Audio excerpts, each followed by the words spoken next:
ਰਾਮ ਲਹਿਰੀ ਤੇ ਅੱਜ ਤੁਹਾਡੇ ਨਾਲ ਮੈਂ ਮਿਲਾਉਣ ਜਾ ਰਿਹਾ ਹੈਗਾ ਰਾਈਡਰ ਸਾਥੀਆਂ ਨੂੰ ਜੋ ਗੁਜਰਾਤ ਤੋਂ ਚੱਲ ਕੇ ਇੱਥੇ ਬਠਿੰਡਾ ਪਹੁੰਚੇ ਨੇ। ਕਿੱਥੇ ਕਿੱਥੇ ਗਏ ਨੇ, ਕਿਵੇਂ ਦਾ ਐਕਸਪੀਰੀਅੰਸ ਰਿਹਾ, ਅੱਜ ਤੁਹਾਡੇ ਨਾਲ ਮਿਲਾਉਣੇ ਆ। नमस्कार भाई। नमस्कार, मैं हूँ दीपक प्रजापति जी। जी हम लोग आज से करीबन 72 डे हो गए घर से निकले जी। और हम लोगों को ऑल इंडिया राइड पे है। आज तक हम लोग करीबन 19 से 20 स्टेट कवर कर लिए। और प्रजापति जी बताओ, आपने कब शुरू किया अपना सफर? 15 अगस्त को हम लोगों ने जर्नी स्टार्ट किया था। 15 अगस्त को। और पूरा कंप्लीट करके आज हम लोग यहाँ पे पहुँचे। गुजरात के गांधीनगर से हैं? गुजरात से गांधीनगर से। ओके और ओके। हमारा पर्पस सेव द स्नेक है और ऑल इंडिया में जितने भी रेस्क्यू हो रहे हैं उन लोगों को मिलते हैं और उनसे बातचीत करके आगे। जी जी। तो आपका नाम दीपक कुमार? मेरा भूपेंद्र कोरी। भूपेंद्र कोरी। हाँ कोरी जी, तो आप बताएं कि आपके मन में कैसे ख्याल आया जे इंडिया भ्रमण का? मेरे मन में ऐसे ख्याल आया कि मेरा पर्पस ये था कि हम लोग स्नेक रेस्क्यूअर है और हम 12 ज्योतिर्लिंग का मेरा मेन पर्पस था और इनका ऑल इंडिया टूर था। तो वैसे भी हम फ्रेंड है तो साथ में ही बैठते हैं। तो मेरे मन में जो था मैंने इनको बोला कि हमको 12 ज्योतिर्लिंग करना है। तो हमारा मैच हो गया और हम लोग अभी ऑल इंडिया टूर पे। अच्छा, तो आप भी गांधीनगर से ही हैं? हम गांधीनगर से। अच्छा, दोनों ही गांधीनगर से। ठीक है ठीक है। अच्छा, तो ये बताएं आप प्रजापति जी कि टोटल जी कितने दिनों का आप मानकर चल रहे हैं कि कितने दिनों का होगा? हम लोगों को करीबन 72 डे हो गया और मेरे ख्याल से मेरे को आज से 30-35 दिन और लगेंगे गुजरात जाने में। और करीबन 17,000 किलोमीटर रन कर चुके हैं आज। 17,000 और अभी करीबन 9 से 10,000 हो जाएगा हमारा। तो कम्प्लीटली टूर रहेगा हमारा 26,000 किलोमीटर रहेगा हमारा ऑल इंडिया ट्रिप। और एक्सपांस अभी कुछ पक्का नहीं बोल सकते, अभी जितना घूमेंगे कैसे घूमेंगे उस हिसाब से रहता है। ऑलमोस्ट अभी तक 2.5-3 आसपास का बजट बैठा है हम लोगों का। अच्छा, चलो पहले आप ये बताइए कि आप गुजरात से शुरू हुए तो फिर स्टेट वाइज बताइए कि कहाँ पे गए, कौन सी स्टेट में, कौन से शहर में? ओके, हम लोगों ने एक साथ में 12 ज्योतिर्लिंग का पर्पस किया था पहले जी। और प्लान किया 12 ज्योतिर्लिंग का जी। और एक साथ में ऑल इंडिया। तो पहले हम लोग महाकाल उज्जैन गए गुजरात MP से। MP से हम लोग महाराष्ट्र गए, महाराष्ट्र से हम लोग गोवा से कर्नाटका से सीधा केरला से तमिलनाडु से हम लोग आंध्र प्रदेश से हम लोग सीधा ओडिशा से झारखंड से यूपी से बिहार यूपी से और उत्तराखंड से हिमाचल प्रदेश, हिमाचल से कश्मीर से ले से पंजाब, और अभी पंजाब है, पंजाब से हम लोग हरियाणा जा रहे हैं, हरियाणा से हम लोग सीधा दिल्ली जा रहे हैं। जी, जैसे आपने बताया प्रजापति जी, आपने 18-19 स्टेट लगभग कवर कर लिए हैं। तो आपका सिर्फ नॉर्थ ईस्ट ही रह गया, बाकी लगभग सारा इंडिया हो गया बाकी है। हाँ, तो अच्छा, इतनी स्टेटों में आपको कौन सी स्टेट जाए, किस स्टेट का कल्चर अच्छा लगा, कहाँ के लोग अच्छे लगे? अच्छा, हम लोगों को ऐसे तो सभी ऑल इंडिया अच्छा है, मगर सबसे अच्छा हम लोगों को उड़ीसा लगा खाने में, रहने में, और सबसे ज़्यादा वो बहुत ही अच्छा है। अच्छा, बहुत सारे वैसे तो ऑल इंडिया ही अच्छा है अपने लिए। बिल्कुल बिल्कुल। मगर ये अच्छा लगा हम लोगों को, वहाँ पे बातचीत भी अच्छी तरीके से होती, कल्चर भी एकदम देखने जाए तो उत्तराखंड का कल्चर भी बहुत अच्छा है। वहाँ के लोग भी बहुत अच्छे हैं। उत्तराखंड एकदम देवभूमि जैसा है और अलग ही। वहाँ का हम लोगों का एक्सपीरियंस सबसे ज्यादा 20 दिन हम लोग वहाँ उत्तराखंड में बिताए, लेकिन वहाँ का माहौल भी बिल्कुल ही अलग है। वहाँ के लोग भी, उनका दिल बहुत बहुत बढ़िया है। ठीक है, तो कल्चरली आपको जो वहाँ का अच्छा लगा उत्तराखंड का? वैसे तो सब जगह अच्छे हैं। हाँ, नहीं बिल्कुल बिल्कुल। हाँ, मगर उत्तराखंड जैसे धार्मिक और इस तरह से देखने जाए तो वहाँ के लोग और उनकी सोच और रास्ते भी वहाँ के बहुत ही टफ थे। क्योंकि टोटली क्या है कि पहाड़ और ये सभी इलाके हैं। वहाँ का हम लोगों का एक्सपीरियंस पूरा ही अलग था। ठीक और है। सबसे ज़्यादा टाइम भी हमने वहाँ एक्सपेंड किया है सबसे उत्तराखंड ज़्यादा, में। ठीक है। और तो जैसे पंजाब आप एंटर हुए होंगे पठानकोट से। हाँ, पठानकोट। हाँ, पठानकोट से अमृतसर और अमृतसर से अभी बठिंडा पहुँचे हो। बठिंडा। तो गोल्डन टेम्पल देखा आपने? हाँ, देखा। अच्छा, ओके। तो पंजाब अभी तक आपने जितना देखा, हाँ, तो पंजाब हाँ, में भी तो बहुत क्या बढ़िया। प्रभाव लेकर जा रहे हैं पंजाब का? पंजाब का सब चीज़ बहुत अच्छा है, क्योंकि हमारे वहाँ गुजरात में एक चीज़ बोला जाता है कि गुजरात का जो सौराष्ट्र एरिया है, वहाँ जैसे नहीं कि किसी का मतलब लोगों का प्रेम भाव होता है, वो हमारे गुजरात में जैसे सौराष्ट्र वाला एरिया है, वहाँ के लोग बहुत अलग हैं। तो उस तरह से हमको पूरे इंडिया में यहाँ के लोग इस तरह से बहुत अच्छे लगे कि जिनका मतलब प्रेम भाव बहुत ज़्यादा है कि मेहमान के प्रति, कोई आने वाले व्यक्ति के प्रति से। पंजाब में ऑल इंडिया में सबसे अच्छा हमको ऐसे पंजाब लगा, क्योंकि खाने पीने में भी बहुत बढ़िया है। यहाँ का फूड भी बहुत अच्छा है। यहाँ जैसा फूड हमको कहीं मिला नहीं। फूड खाना और देसी खाना जैसे घर का पंजाब का बहुत बढ़िया है। और यहाँ के लोग भी बहुत दिल साफ है। कल ही हम लोग पंजाब में एंटर हुए, तो एक हम ये गन्ने का रस जो निकालते हैं, वहाँ हम लोगों ने गन्ने का जूस पिया। उस बंदे ने हमको क्या सलाह दिया, जर्नली कोई ये चीज़ें बताता नहीं है। उसने हमको बताया कि यहाँ पे रामदास गुरुद्वारा है, आप वहाँ चले जाओ। आप कहाँ स्टे करोगे? हमने उससे पूछा कि स्वर्ण मंदिर जाना है, तो उसने बताया यहाँ से स्वर्ण मंदिर 10 किलोमीटर के आसपास है। पर आप एक काम करो, स्टे कहाँ करोगे? हमने बोला लॉज में करेंगे, और कहाँ करेंगे, सिटी है तो उसने बताया कि उस बंदे ने कि आप एक काम करो, रामदास गुरुद्वारा है, वहाँ चले जाओ और गुरुद्वारे में आपको रहने खाने और हर चीज़ की फैसिलिटीज़ मिल जाएंगी। वहाँ पे बाहर से लोग आते हैं, विदेशी वगैरह भी वहाँ पे रहते हैं। ऐसा उस ठेले वाले ने, रस वाले ने हम लोगों को सलाह दिया। मतलब इतना अच्छा कोई अपने वो नहीं करता है, सपोर्ट नहीं करता है। हमने तो 10 रुपये का ग्लास जूस का ही पिया था। बिल्कुल बिल्कुल। तो ऐसे हम लोग हरियाणा से आ रहे थे ना, तब हरियाणा में भी एक बंदे ने हमको बताया था ना कि आप आगे जाके, हम लोग को नाइट हो गया था जब हम लोग चंडीगढ़ होते हुए वहाँ जा रहे थे। अरे शिमला।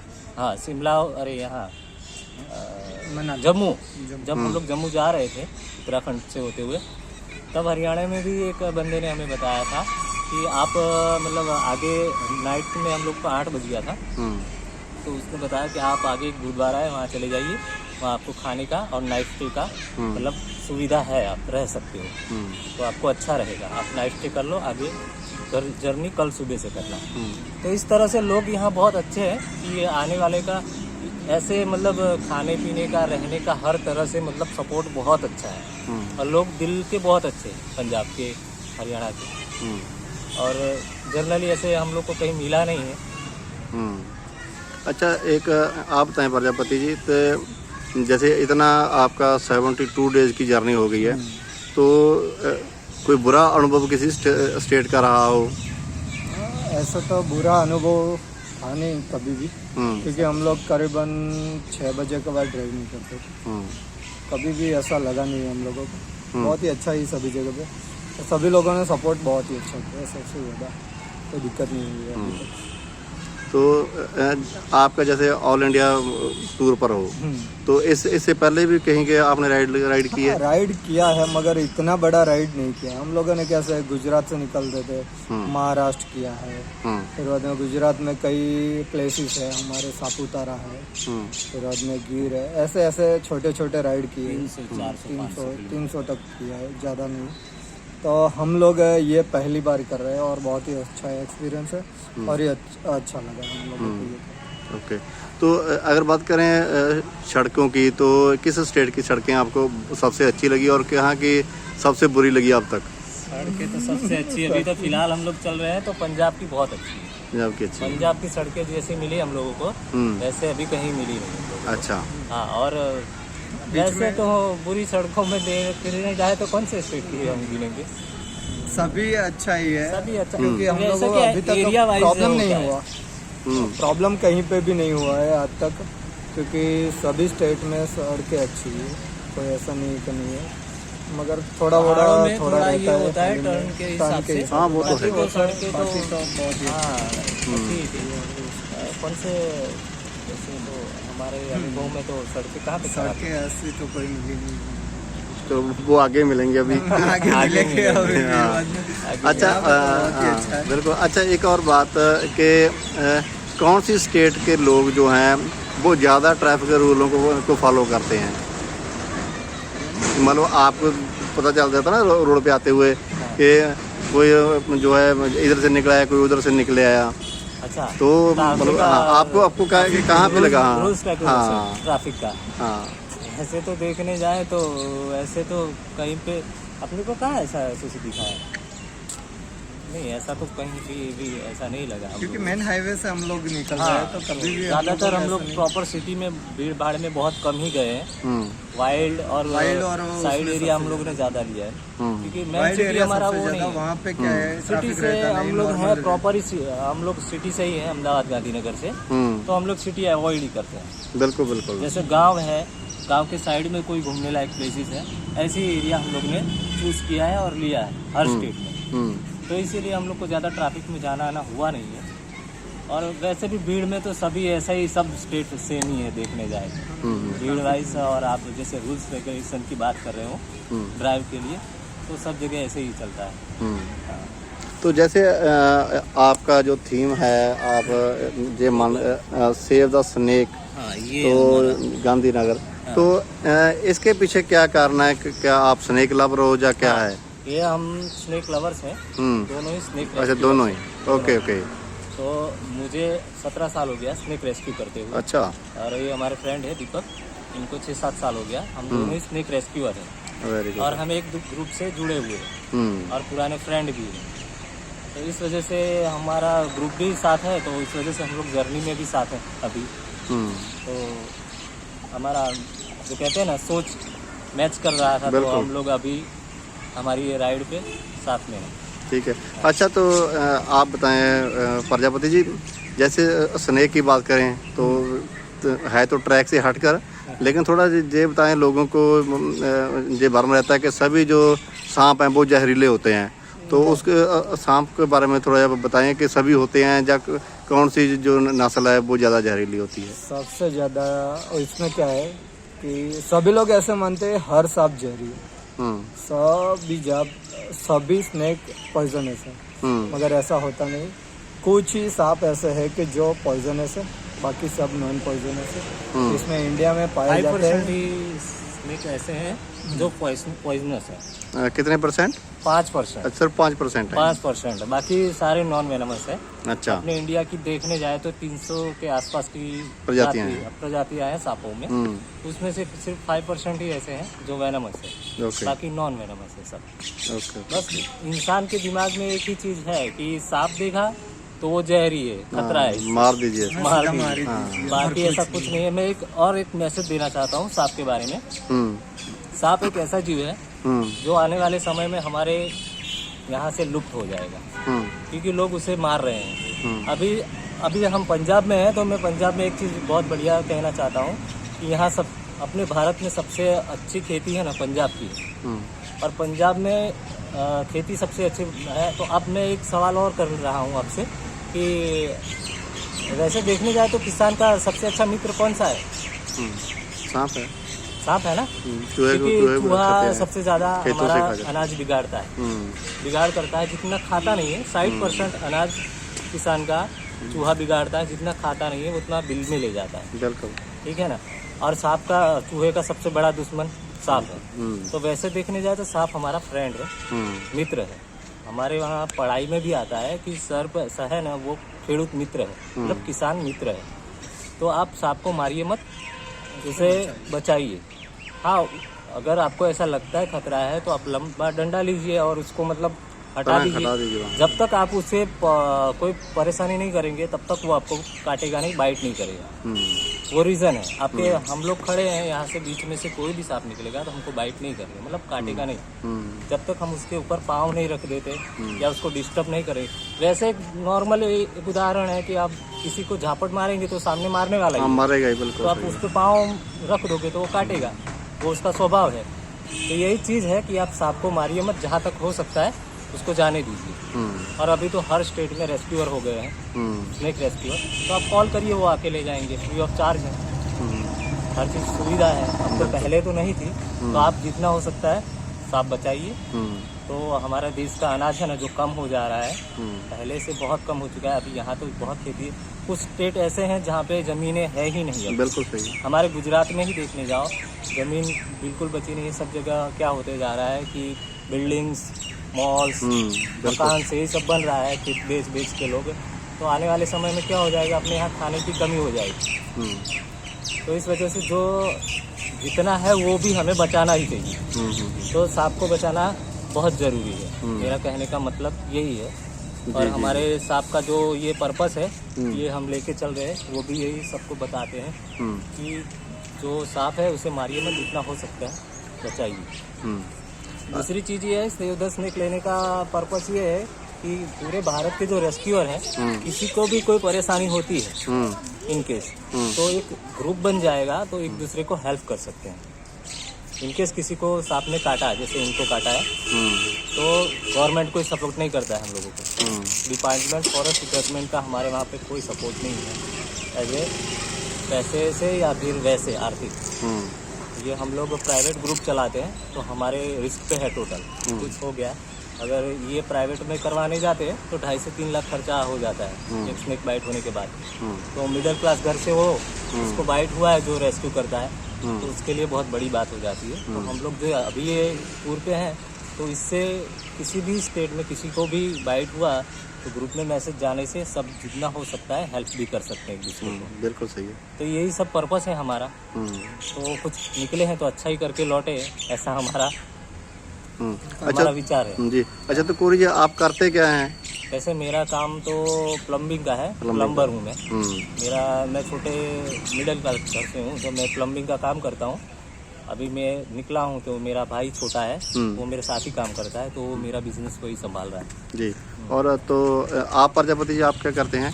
मेरा भी खुद का एयर कंडीशनर रेफ्रिजरेशन का कामकाज है। और अभी मैं 3 महीने से निकला हूँ, तो मेरा छोटा भाई है अभी। ठीक है। तो जैसे आपने बताया कि इतने 72 डेज से आप सफ़र में हो, तो काफ़ी खर्चा आ गया होगा, तो वो फिर कैसे मैनेज कर रहे हैं? ये हमारा जो सेविंग था आज तक का, वो सेविंग हम लोग वो कर रहे हैं। अच्छा। तो वो है नहीं, हमारा जो सेविंग किया था वही हम लोग अभी निकल रहे हैं। फिर अपने आगे जाके देखेंगे। तो अच्छा, तो जैसे आप रास्ते में हो तो कुछ लोगों द्वारा कोई हेल्प वगैरह भी की गई आपको किसी प्रकार की? कुछ ऐसे हेल्प नहीं किया, मगर बहुत सारे लोगों ने ऐसे हेल्प तो लोग बहुत करना चाहते हैं, लेकिन हम लोग जनरली किसी की हेल्प वैसे नहीं लेते। हाँ, ये है कि कोई शाम हो गया है, कोई कहता है कि आप ठहरने कर वगैरह सकते का, हैं, हाँ तो वो स्टे कर लेंगे। बाकी वैसे जैसे पैसे से वैसे की किसी से हम लोग हेल्प नहीं लेते हैं जनरली। तो जैसे बहुत रिक्वेस्ट करता है तो हम लोग रुकने का वो कर सकते हैं। अच्छा, तो स्टे कर सकते हैं। अब तक कितना खर्च हो चुका है आपका? अभी तक हमारा 2.5 लाख के आसपास का खर्च हो चुका है। और हम लोग 15 अगस्त को चले थे, तो 2.5 महीने हो गए हैं। और अभी और कितने दिन लगेंगे? अभी करीबन 1-1.25 महीने और लग जाएंगे। करीबन 40 दिन के आसपास और लगेंगे। 40 दिन के आसपास। 40 दिन के आसपास। ओके। और इसके बाद आगे की आपकी क्या प्लानिंग है? अभी हम लोग आगे की प्लानिंग ये है कि अभी यहाँ से हम लोग दिल्ली जा रहे हैं। दिल्ली से हम लोग नेपाल जाने का हमारा प्लान है। फिर नेपाल से हम लोग 7 सिस्टर है जो, वो कंप्लीट करके फिर राजस्थान होते हुए और वापस आ जाएंगे। हाँ, तो चलो ये तो जो स्टेट आपके बचते हैं जी, इसी आपके यात्रा का हिस्सा है। तो आपने इतना बड़ा सफ़र किया, और मतलब कई लोग तो हो जाते हैं भी हमने पंगा ले लिया, भी अब आगे से नहीं लेंगे। नहीं, ऐसा नहीं है। तो मेरा हाँ, मैं वही बोलूँ, कई तो होते हैं ये मान लेते हैं कि पंगा ले लिया, अब आगे से नहीं लेंगे कि एक बार ये मुकम्मल हो जाए। और कई होते हैं वो मोटिवेट हो जाते हैं कि बाबा और लंबे सफ़र पर निकलेंगे। मेरा ऐसा ही है। अभी जब मैं निकला था तो मैं सोच रहा था ऑल इंडिया कैसे करूँगा। अभी आधा से 75% कम्प्लीट हो गया है मेरा। अभी से मैंने एक और प्लान करके रख दिया है, जो है अकाउंट सर्टिफिकेट। मैं 2 साल के बाद सोच रहा हूँ, क्योंकि अभी ये जो बजट है हमारा वो मेरा सेविंग का है, तो उसका बजट इससे भी 2 गुना हो जाएगा। मेरा अकाउंट सर्टिफिकेट है, और वो करीबन मेरे को लग रहा है तब तक ये 25 या तो 27,000 किलोमीटर का रन है। वो मेरे ख्याल से मेरे को लग रहा है तब तक 35,000 आसपास हो जाएगा मेरा रन। क्योंकि मेरे साथ में 51 शक्तिपीठ के साथ में लेना है मुझे 4 देश के और, क्योंकि 51 शक्तिपीठ है वो ऑल इंडिया में 41 शक्तिपीठ ऑल इंडिया में है। एक है पाकिस्तान में, एक है तिब्बत में, 3 है नेपाल में, 3 है बांग्लादेश में और एक है श्रीलंका में। तो ये 4 देशों का मेरे को वीज़ा भी लेना पड़ेगा, उसका भी एक्सपेंस हो जाएगा। बाकी सब मैं करने वाला बुलेट पे। तो कैसे करना है वो मुझे अभी मालूम नहीं है, मगर करने वाला हूँ पक्का है। वो मैंने ठान लिया है, कैसे भी करके करना है मुझे 51 शक्तिपीठ। तो अभी आने वाले टाइम पे देखते हैं कैसे करना है, क्या करना है, वो जब प्लान करेंगे तभी की बात है सर जी। जैसे अभी आपने बताया कि आप जो अगली अपना यात्रा है वो भी बुलेट पर ही करने वाले हो। बुलेट पे ही हाँ, करने तो क्या कारण क्या है कि आप बुलेट पर ही करने वाले हो? मुझे राइड करना बहुत ही शौक है और मुझे अच्छा लगता है राइड करना। तो ऐसे भी मैं करीबन निकलता हूँ गांव के लिए, तो भी मैं बुलेट से ही निकलता हूँ। बहुत कम ट्रैवल्स में उसमें करता हूँ, बस में और ट्रेन में। तो मुझे जब तक अच्छा लगता है तब तक मैं बुलेट लेके ही करने वाला हूँ आगे भी जर्नी, और मुझे अच्छा लगता है।